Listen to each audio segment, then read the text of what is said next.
Halo, perkenalkan, saya Erik Setiawan. Kali ini saya akan mempresentasikan ringkasan materi pertemuan 10 sampai dengan 18 pada mata kuliah Teori Ekonomi Makro.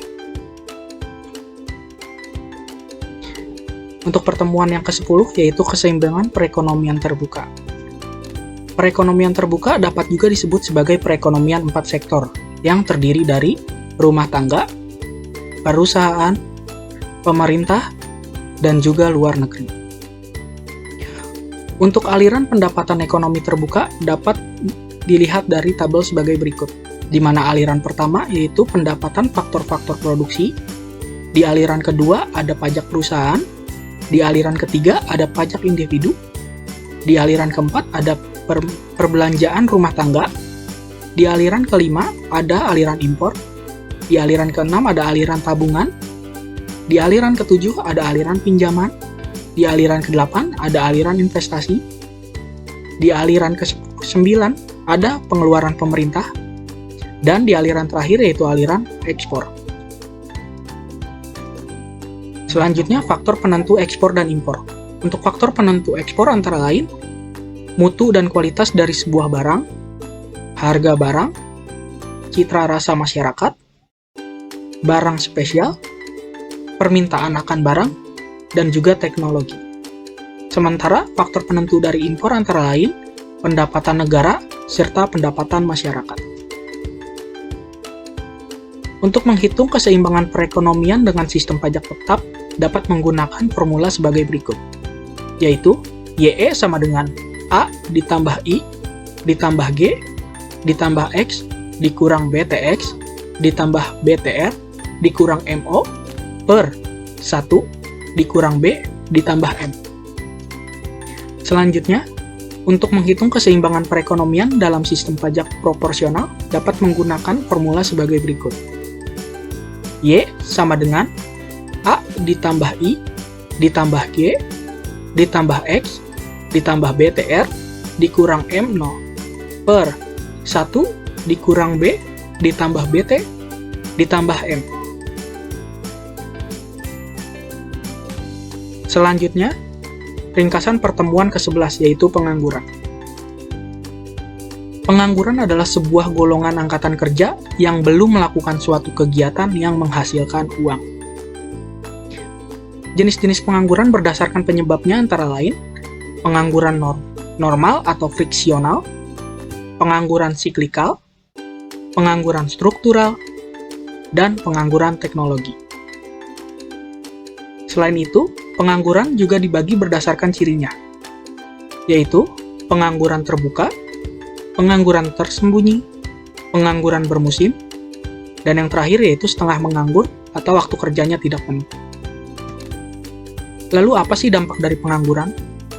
Pengangguran akan berdampak antara lain seperti berkurangnya pendapatan masyarakat sehingga mengurangi tingkat kemakmuran. Yang kedua, akan menimbulkan masalah ekonomi dan sosial, serta akan menimbulkan kekacauan politik dan sosial. Untuk menghitung tingkat pengangguran terbuka, dapat menggunakan formula sebagai berikut.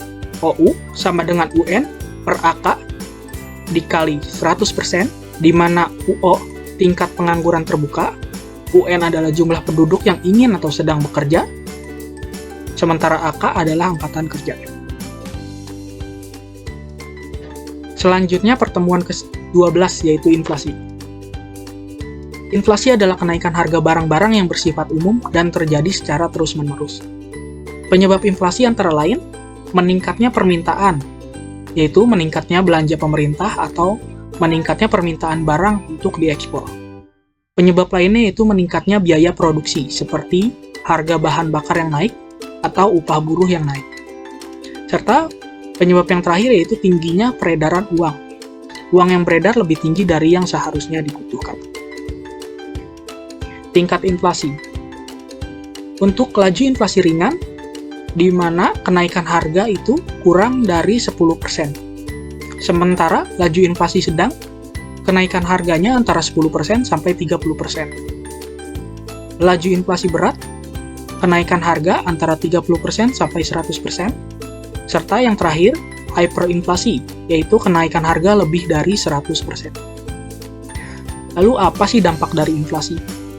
Dampak dari inflasi antara lain menunjukkan daya beli masyarakat, kesenjangan pendapatan semakin melebar, dan menurunkan nilai mata uang atau kurs dalam negeri. Untuk penghitungan angka indeks harga dapat menggunakan formula sebagai berikut. P sama dengan sigma PN per sigma P0 dikali 100%, di mana P adalah angka indeks harga pada tahun N, PN adalah harga tahun ke N, dan P0 adalah harga pada tahun dasar. Untuk metode Laspeyres dapat menggunakan formula sebagai berikut.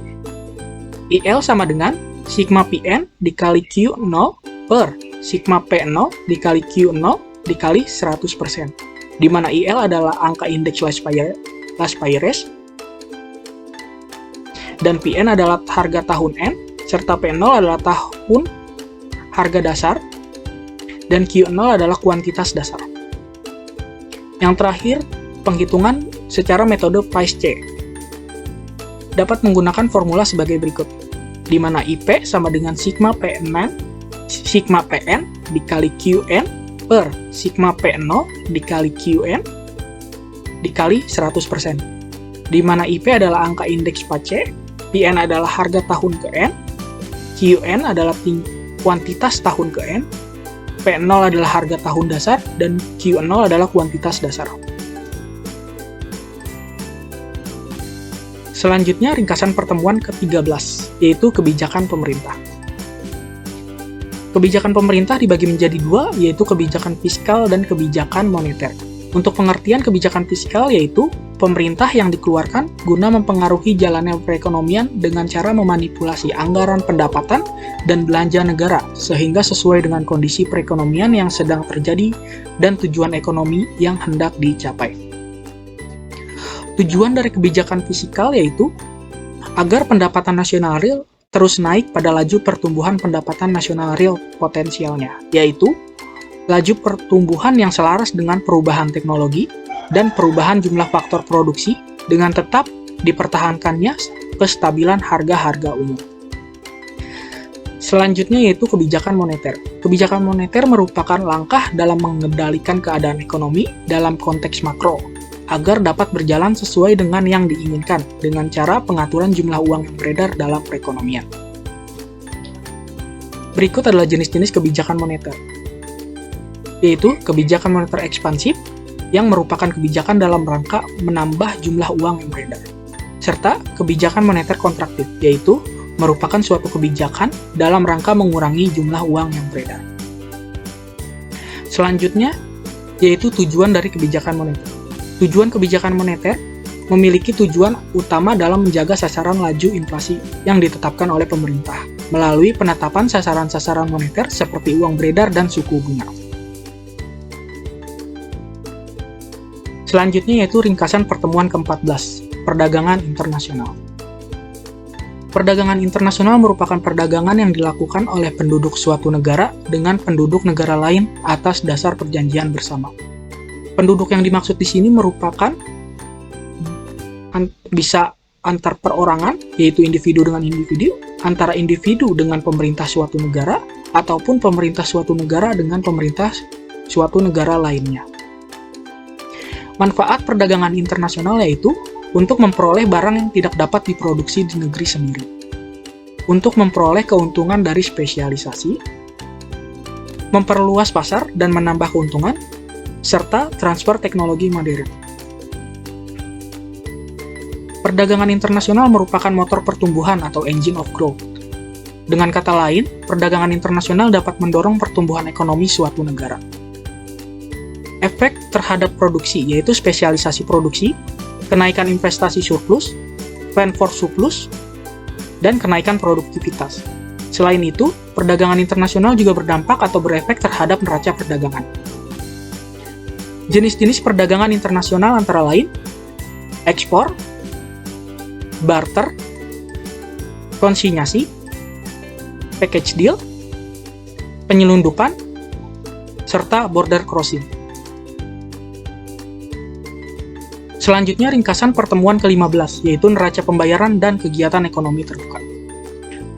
Pengertian neraca pembayaran. Neraca pembayaran adalah suatu pembukuan yang menunjukkan aliran pembayaran yang dilakukan di negara-negara lain ke dalam negeri dan dari dalam negeri ke negara-negara lain. Ciri-ciri neraca pembayaran. Neraca pembayaran dapat dibedakan menjadi dua bagian, yaitu pasif dan aktiva, di mana pasif yaitu pencatatan transaksi-transaksi yang menyebabkan negara itu melakukan pembayaran ke negara lain, atau aktiva yaitu pencatatan transaksi-transaksi yang menyebabkan negara itu menerima pembayaran dari negara lain. Selanjutnya, neraca pembayaran dibedakan pula menjadi dua jenis pembukuan, yaitu transaksi berjalan atau current account, yang mencatat transaksi ekspor dan impor barang-barang, ekspor dan impor jasa-jasa, dan pembayaran pindahan atau transfer unilateral. Selanjutnya yaitu lalu lintas modal dan capital account, yang mencatat transaksi dari aliran modal pemerintah serta aliran modal swasta. Lalu apa sih tujuan dan manfaatnya? Tujuan neraca pembayaran yaitu untuk memberikan beberapa informasi kepada pemerintah tentang posisi keuangan dalam hubungan ekonomi di antara satu negara dengan negara-negara asing. Sementara manfaat dari neraca pembayaran yaitu sebagai bahan pertimbangan bagi pemerintah untuk mengambil langkah di bidang ekonomi. Selanjutnya ringkasan pertemuan ke-16, yaitu kurs valuta asing. Kurs valuta asing atau kurs mata uang asing menunjukkan harga atau nilai mata uang suatu negara yang dinyatakan dalam nilai mata uang negara tertentu.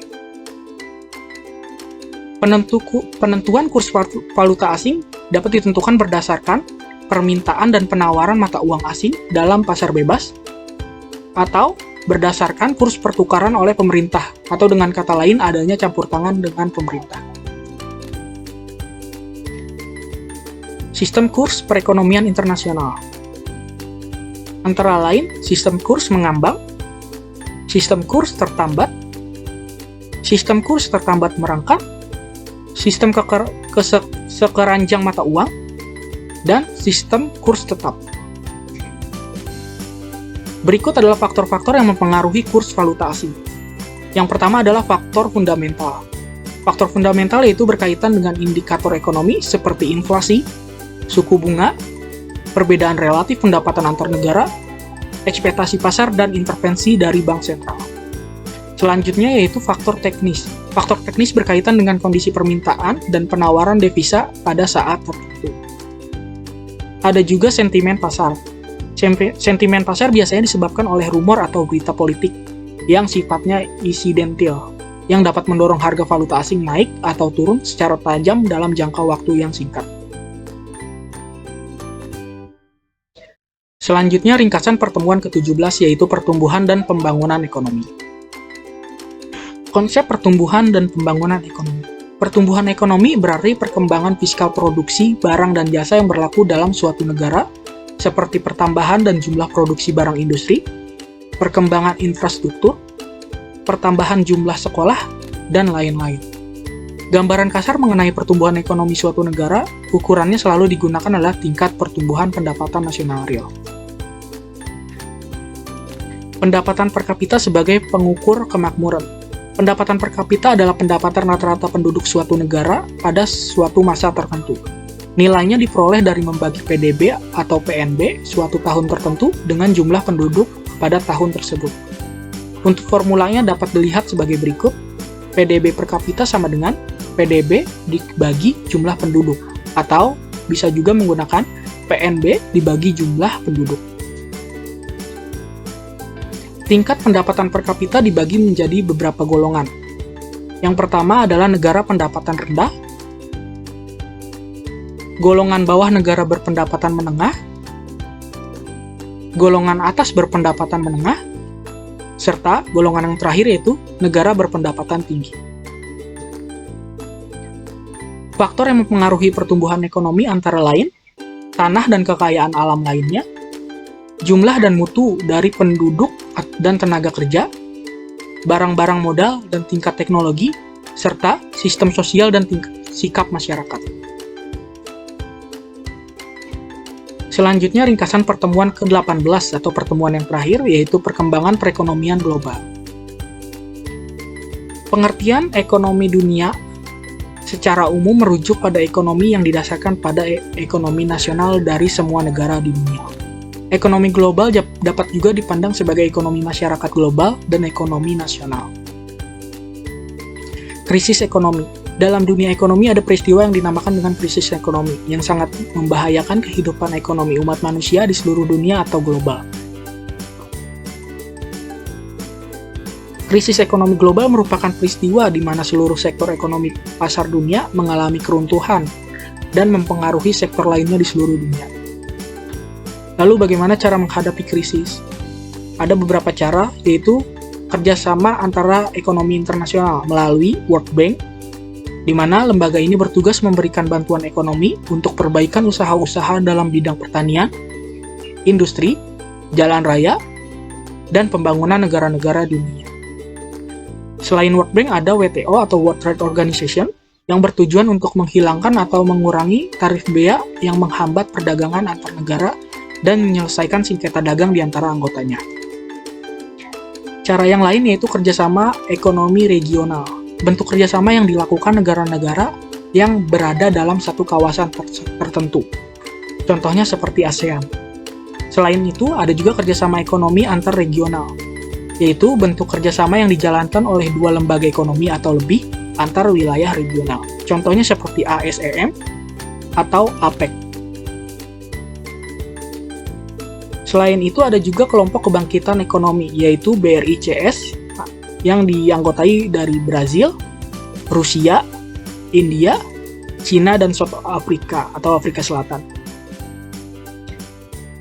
Serta The Next 11 atau N11, dan kelompok yang lain yaitu BRIMC, BRICK, dan BRIIC.